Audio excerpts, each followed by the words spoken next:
Good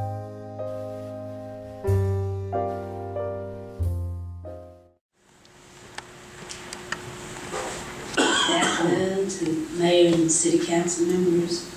I'm here requesting funding. I guess you all heard Scottsboro's back in the news again, but in a positive way. The exoneration that's taking place in Montgomery, and it should happen this week. Maybe the bill might pass and become law. I have with me tonight Loretta Stevens, who's passing out what we have at the museum that we give, and Dr. Tom Reedy, who is a historian and an advisor to the Scottsboro Boys Museum, and he's going to speak, and Loretta's going to speak. And what I'm standing here for to let the council and the mayors know that Scottsboro's been spoken in a positive way. Today we had telephone calls as far away as London, England, and one call was to me, and Attorney Steve Kinnaman got a call, and BBC Media from London is calling about the exoneration, and they will be here next week to film the museum and to visit Scottsboro. So the word is out again about Scottsboro, and we're hoping to shed light in a positive way. And the amount that we're asking for is to do things, to hand out brochures, to upgrade some things at the museum, and to give literature to our school children to come. We've had students as far as away as St. Louis to come visit the museum. Skyline City Schools, out of city schools, different ones to come. So we want materials, books, information there when they come that they can have on site at the museum, and upgrade some things that we do need. And at this time, I'm going to let Loretta Stevens, who is our secretary of the museum, come and speak, and after her, Dr. Tom Reedy, who is a historian.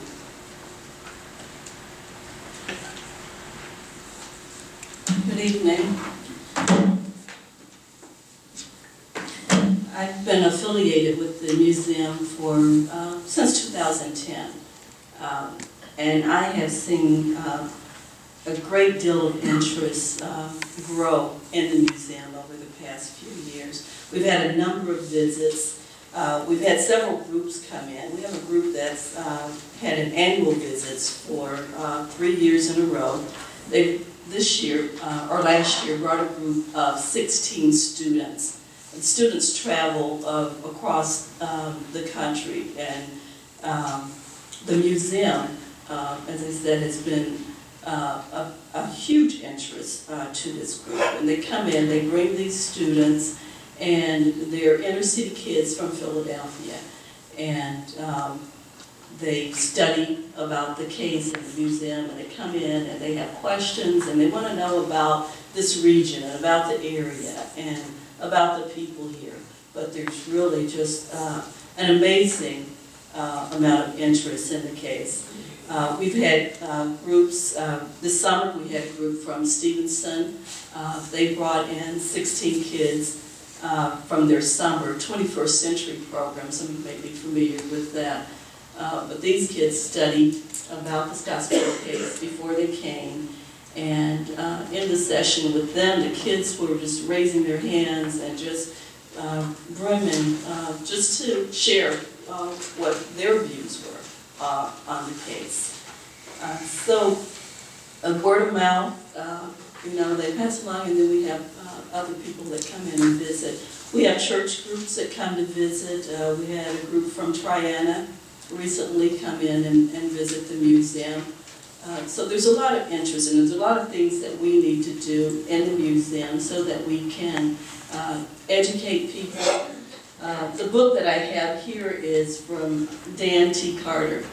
He wrote the book, A Tragedy of American South, about the Scottsboro boys. He's been to Scottsboro on 2 occasions. Last week on Thursday, he spoke in Decatur regarding the case. So, and I'm sure you've heard in the news recently that we're working on an exoneration of the Scottsboro boys. Dan Carter and a number of other authors who have dealt with the Scottsboro boys helping us to push that legislation or leaning their support to that. Another visit that we had this year in January was from a group of attorneys, 3 different attorneys came in. A student from St. Louis, Missouri, 12-year-old student, was working on a project in history, and she chose the Scottsboro Boys to do that. She got on the internet, she started to research, she found the museum. She called, and her father brought her to visit the museum. And they came in, they presented this to us, which is a 1-cent stamp. It was a full sheet of the stamp that was used to raise money for the Scottsboro Boys Defense. So I'm just going to let you all look at that. And then on the back is just their acknowledgement, bringing that to us, and then, just acknowledging that they appreciate that we're there. And I've been in contact with them. The daughter is in school. Her project has gone to the next level, so it'll be at the state level. So they'll let us know how she does with that. We do have a great deal of interest, and we do need the support of the city of Scottsboro.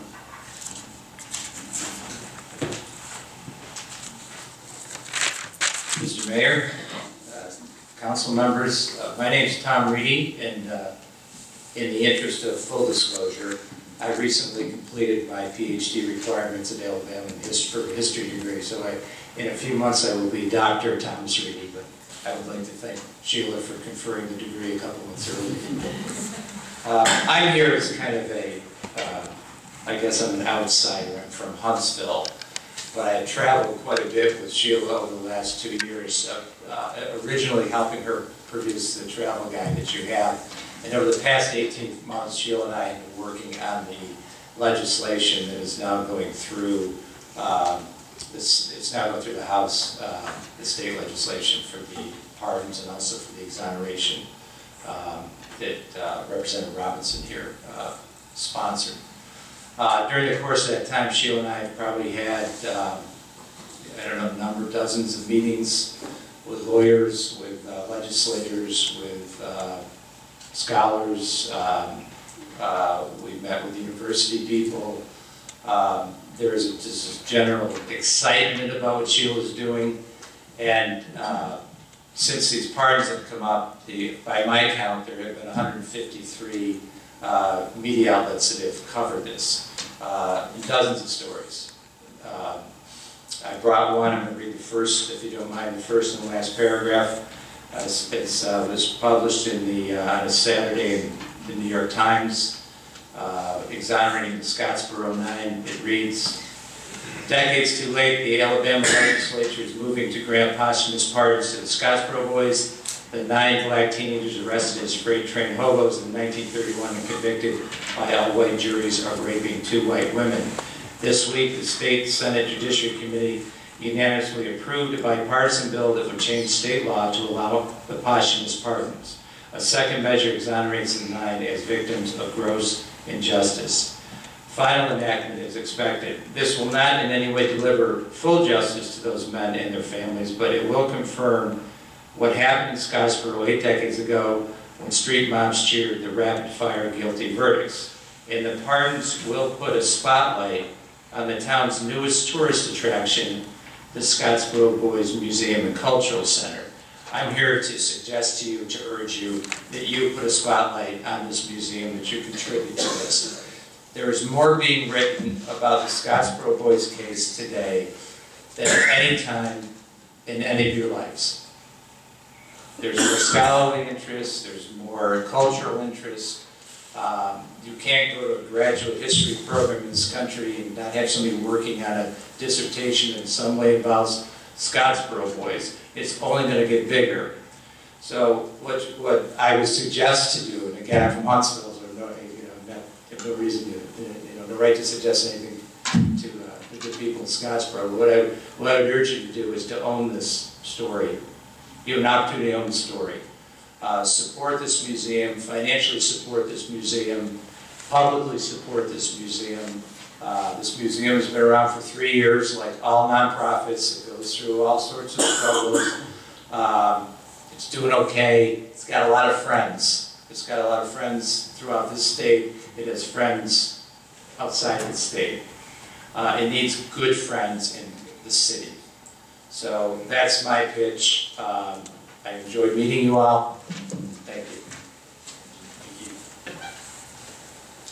And I'd just like to say that Decatur has started a traveling museum of pictures never seen before. So they're embracing the Scottsboro Boys case as their own. And what my goal was to begin with this museum is that the dark cloud of history has hung over this town, the city, as a negative. And we can embrace this, which is already happening, as something positive, and take the image and turn it around to, yes, decades later, things are changing. And when I have people that come through that move a bit of business, like the Japanese people that came through with the Volvo tour, they want to know what was race relations like in the city. And I told them it's nothing like that was portrayed 80 years ago. And it's positive. And then we have business that come through Black History Month that bring the group of their employees through to say, you know, we've been to the museum. This is a way that we teach race relations there, and they come and just sit. And so many times that, you know, open up, that people passing through, come through, so we've heard about this place, we heard about Scottsboro, has it changed any? And the answer is yes. And I feel like that North Carolina can say, well, we were the start of the Civil Rights Movement. What I want to say is, Scottsboro was the beginning of the Civil Rights Movement with this case because of the 2 landmark decisions handed down by the Supreme Court. And whatever consideration you all give us, think on the funding that we requested, and we're available to talk again. Thank you. Thank you. Ms. Washington, can I get a list of the board members and a copy of the budget? You can. Okay. We don't have it here with us tonight, but I will get it.